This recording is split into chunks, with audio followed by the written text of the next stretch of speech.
Hello students, मैं doctor Deepa डाके और आज के इस सेशन में डिस्कस कर रहे हैं कि कितने डॉक्यूमेंट्स आपको रिक्वायर्ड होंगे at the time of document verification. Document verification का प्रोसेस जिन बच्चों को और पेरेंट्स को जानकारी नहीं है उनके लिए ये होगा कि जब आप काउंसलिंग का प्रोसीजर स्टार्ट होगा, पहले ऑल इंडिया काउंसलिंग होगा, फिर उसके बाद स्टेट का इंडिविजुअल काउंसलिंग का राउंड स्टार्ट होता है। मान लीजिए किसी स्टूडेंट को ऑल इंडिया काउंसलिंग में फर्स्ट राउंड में और चॉइस का कॉलेज अलॉट हो जाता है।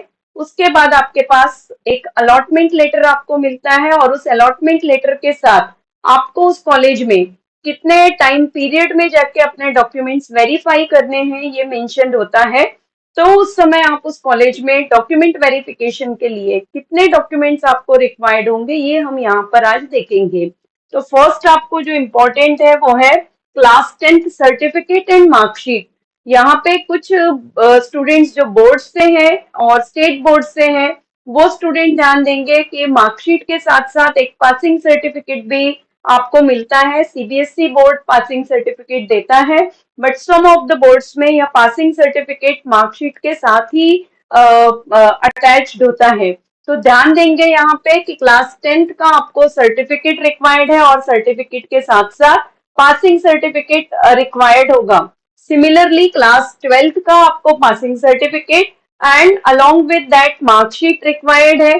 थर्ड डॉक्यूमेंट आप नीट एडमिट कार्ड आपका होगा और नीट एडमिट कार्ड के साथ साथ आपका जो एप्लीकेशन फॉर्म है उसका एक प्रिंट भी आप अपने पास रखेंगे। तो एप्लीकेशन फॉर्म का print and NEET admit card ये नेक्स्ट डॉक्यूमेंट होंगे आपके। आफ्टर दैट नीट 2024 का जो अभी 4 जून को रिजल्ट आया है उसका स्कोर कार्ड आप प्रिंट के फॉर्म में अपने पास रखेंगे। देन सीट अलॉटमेंट लेटर ये अभी आप स्टूडेंट्स के पास अवेलेबल नहीं होगा। जिन स्टूडेंट्स को काउंसलिंग के राउंड्स जैसे जैसे कंटिन्यू चलेंगे और जिस भी काउंसलिंग के राउंड में आपको चॉइस का कॉलेज अलॉट होता है, आफ्टर दैट आपके पास अलॉटमेंट लेटर अवेलेबल होगा। So that seat allotment letter. Then category certificate, सभी स्टूडेंट्स को कैटेगरी सर्टिफिकेट रिक्वायर्ड नहीं है। ओनली दो स्टूडेंट्स जो उस पर्टिकुलर कैटेगरीज में है, OBC, EWS, SC, ST and another number of categories mentioned है, उस आपको अगर वो कैटेगरी और सब कैटेगरीज भी है, अगर वो रिक्वायर्ड है, आप उस कैटेगरी और सब कैटेगरीज में फुलफिल कर रहे हैं, तब आपको वो डॉक्यूमेंट वहां पे रिक्वायर्ड होगा। आफ्टर दैट है फोटोग्राफ्स, यहाँ पे पासपोर्ट फोटोग्राफ। सेकेंडली किस फोटोग्राफ का यूज करना है, तो एप्लीकेशन फॉर्म में आपने जो फोटोग्राफ यूज किया था, एडमिट कार्ड में जो फोटोग्राफ यूज किया था, सेम फोटोग्राफ आप यहाँ पे पासपोर्ट साइज के यूज करेंगे। नियरली 10 पासपोर्ट साइज के फोटोग्राफ्स आप वहां पे अपने पास रखेंगे। नेक्स्ट है आपका आधार कार्ड आइडेंटिटी प्रूफ के फॉर्म में।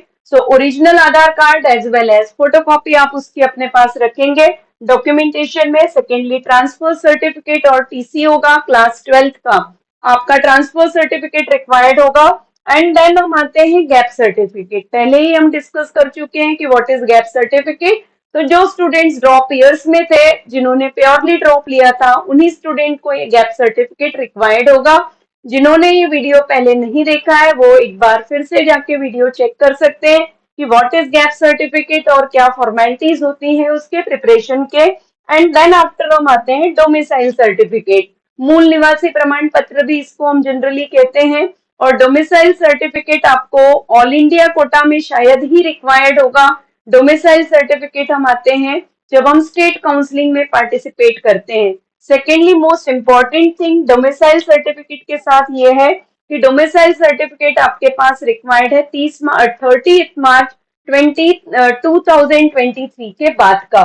तो यहाँ पे ये कुछ डॉक्यूमेंट्स है और इसके लिए मैं सभी स्टूडेंट्स को कहूंगी कि अगर आपको ये एक्सपेक्टेड है कि आपको काउंसलिंग के फर्स्ट राउंड और सेकेंड राउंड में कॉलेज अलॉट हो सकता है रैंक एंड मार्क्स के according. So all these document आप इनके फोटोकॉपीज के साथ 2 sets of photocopies and all these original documents slowly collect करके एक फाइल में आप रख लेंगे ताकि at the time of document verification आपको किसी भी तरह का घबराहट ना हो या किसी भी तरह का मिसलीडिंग ना हो सके।